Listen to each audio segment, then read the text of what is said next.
Good evening friends. और आप सभी को दुर्गा पूजा की ढेर सारी शुभकामनाएं और उम्मीद करते हैं कि इस दुर्गा पूजा बाद जो है सभी विद्यार्थियों के साथ अच्छा होगा, भला होगा सभी का। तो दोस्तों, ये बिहार कर्मचारी चयन आयोग के ऊपर एक वीडियो बना रहे हैं, क्योंकि बहुत सारे लड़कों का कॉल्स आया कि जो 1218 जो रिज़ल्ट दिया है सेकेंड टाइम में पीटी का, क्या इसमें भी जो है एफजी वाला जो पोस्ट है उन सभी के लिए फिजिकल कराया जाएगा। और दूसरा ये है कि कैटेगरी जिनका मिसमैच हुआ है फॉर्म भरते टाइम 2014 में जो फॉर्म फिल किए थे, तो इस पे तो वैसे बहुत सारे वीडियो में पहले बात कर चुके हैं, लेकिन फिर से जो है इस पे कुछ लोग जो है पूछ रहे हैं, तो इसलिए सोचे कि चलिए इसमें मेंशन करते हैं इस वीडियो में। तो जैसे देखिए, हम जो भी अभी बताएंगे आपको नोटिफिकेशन के आधार पे बताएंगे। जैसे ये नोटिस जो है 19/9/2021 का है। तो जो 1218 जो रिज़ल्ट दिया था, देखिए एडमिट कार्ड क्या वायरल हुआ नहीं वायरल हुआ आप सब लोग जानते हैं, लेकिन इस नोटिस में जो लिखा हुआ है कि ऑनलाइन समर्पित करने वाले कुल 18,57,460 अभ्यर्थी, टोटल जो अभ्यर्थी ऑनलाइन एप्लीकेशन किए हुए थे 2014 और 16 दोनों मिला करके, तो उसमें 18/8/12/2018 9 मतलब यानी कि 8 दिसंबर, 9 दिसंबर, 10 दिसंबर को 6 चरण में एग्ज़ाम हुआ था। प्रारंभिक परीक्षा के उपरांत प्रकाशित विज्ञापन के आलोक में कुछ यानी कि कुल 63,739 अभ्यर्थियों को मुख्य परीक्षा में हेतु योग्य पाया गया। मुख्य परीक्षा हेतु चयन अभ्यर्थियों से ऑनलाइन आवेदन आमंत्रित करते हुए मुख्य परीक्षा का आयोजन 25 दिसंबर 2020 को हुआ था। मुख्य परीक्षा के उपरांत कोटिवार न्यूनतम अर्हतांक के आधार पर योग्य पाए गए 52,784 अभ्यर्थियों का परीक्षा फल दिनांक 25/2/2021 को प्रकाशित किया गया। तत्पश्चात उपरोक्त अभ्यर्थियों के लिए शारीरिक दक्षता जांच, माप, परीक्षण, टंकन एवं आंसू लेखन जांच परीक्षा का आयोजन किया गया।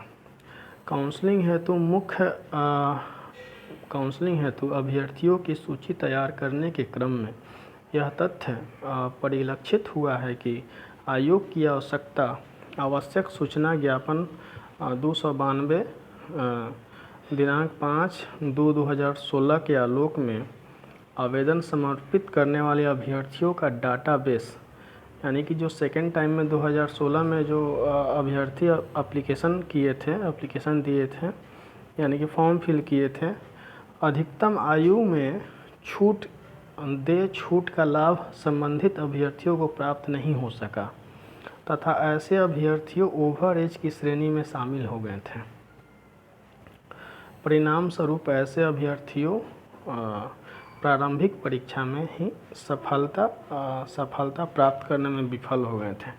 तो उस समय जो एज था उनको ओवर एज में जो है काउंट कर लिया गया था, यानी कि उनको तो फॉर्म जैसे जिनका एज एक्सपायर भी कर गया था, 37 साल प्लस भी था, फिर भी उनको अंडर एज में रखा गया था उस टाइम में।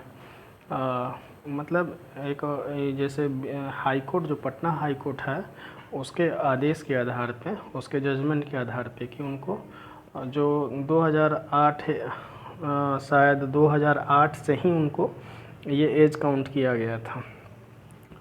तो उनके वैसे तो 37 साल से अगर वो ऊपर हैं, तो अगर आप इस जो 2014 में जो लोग 37 साल थे उस रिस्पेक्ट में देखिएगा तो उनका एज तो ओवर एज था ही उस टाइम में। लेकिन पटना हाई कोर्ट के आदेश के बाद जो पिछला बहुत दिनों से वैकेंसी नहीं निकला हुआ था, इसलिए उन लोगों को एज में रिलैक्सेशन दिया गया था। तो इस आधार पे जो है उनको फॉर्म भरने के लिए बोला गया था कि हाँ आप फॉर्म भर सकते हैं हाई कोर्ट के द्वारा। तो फॉर्म भरा गया। फॉर्म भरने के बाद जो है इनका ओवर एज में शामिल करने के बाद उनको इसमें कैटेगरी का लाभ नहीं दिया गया। कैटेगरी का जो एक लाभ होता है वो कैटेगरी का लाभ इसमें नहीं दिया गया था, जिसके कारण से उनका रिज़ल्ट फर्स्ट टाइम में नहीं आया था। तो जब रिज़ल्ट नहीं आया तो फिर से रिज़ल्ट दिया गया। तो अब यहाँ पे प्रश्न ये उठता है कि क्या उन लोगों को एफजी के लिए बुलाया जाएगा। तो दोस्तों एफजी का जो एज था वो 23 से लेकर के 18 से 23 साल तक था, 18 से 23 के बीच में था। तो अब सोचिए कि अगर कंडीशन रहता कि नहीं मतलब यहाँ पे तो इस अनुसार 18 से 23 जो एज है उसके अनुसार तो बुलाया नहीं जाएगा। आयोग जो है एफजी के लिए आपको किसी लड़का को इस जो भी इसमें रिज़ल्ट दिया है किसी को भी नहीं बुलाएगा एफजी के लिए, इस नोटिस के आधार पे हम बोल रहे हैं। लेकिन आप लोग देखे होंगे कि एडमिट कार्ड बहुत सारा वायरल हुआ है, जो 93, 94, 92 डेट ऑफ बर्थ का एडमिट कार्ड वायरल हुआ है।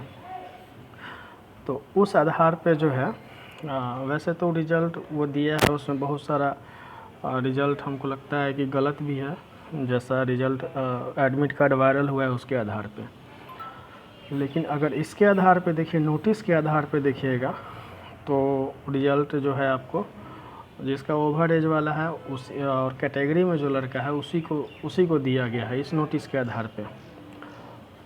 तो इस आधार पे जो है उसको एफजी का फिजिकल नहीं कराया जाएगा, इसमें कोई डाउट नहीं है। लेकिन ये अब आगे देखिए आखिर होता क्या है। जहाँ तक हम समझते हैं कि एफजी का फिजिकल उसमें नहीं होना चाहिए। बाकी जो है अगर जो 37 साल वाला जो उसमें और जो पोस्ट था फिजिकल वाले में, उसमें हो सकता है कि फ़िज़िकल कराया जाए, लेकिन जो एफजी का पोस्ट है उसमें फ़िज़िकल नहीं कराया जाएगा। हाँ, टाइपिंग कराया जाएगा, स्टेनोग्राफी है जो वो कराया जाएगा। तो इसमें यही है कि उसमें एफजी में नहीं, एफजी का फ़िज़िकल नहीं कराया जाएगा इसमें। अब आगे देखिए आप लोग कि इसमें एक चीज़ और, अगला क्वेश्चन है कैटेगरी मिसमैच। तो देखिए दोस्तों, कैटेगरी अगर मिसमैच हुआ है तो सीधा जो इसका जब आप नोटिफिकेशन पढ़िएगा तो उसमें लिखा हुआ है कि उस टाइम में जिनका अगर कैटेगरी मिसमैच हो गया है और कैटेगरी अगर गलत भर दिए हैं, तो अगर जब काउंसलिंग होता है, काउंसलिंग में अपने कैटेगरी को प्रूफ नहीं करते हैं तो उनको जो है जनरल में रखा जाएगा। जब जनरल में रखा जाएगा तो जाहिर सी बात है कि आपका पीटी भी क्वालिफाई होना चाहिए जनरल में और मेंस भी होना चाहिए जनरल में। तो दोनों एग्ज़ाम जो है पीटी और मेंस जब आप जनरल में क्वालिफाई किए होंगे तब जा कर के अगला प्रोसेस जो है आपका इसमें होगा। मतलब इसमें आपका सिलेक्शन होगा कुल मिला के कहिए तो। लेकिन हाँ, और भी आपके मन में अगर कुछ क्वेश्चन आता है तो ज़रूर लिखिएगा। ऐसा होगा तो कुछ उस पर वीडियो बनाया जाएगा। और बाकी जो है बहुत सारे लोग बहुत कुछ पूछते हैं, लेकिन फ़िलहाल अभी हमको दो ये चीज़ लगा कि इस पर बनाना चाहिए, तो बनाए हैं वीडियो। आगे देखिए आप लोग जो भी होगा लिखिएगा, ज़रूर उस पर वीडियो बनाएंगे। ठीक है दोस्तों, धन्यवाद।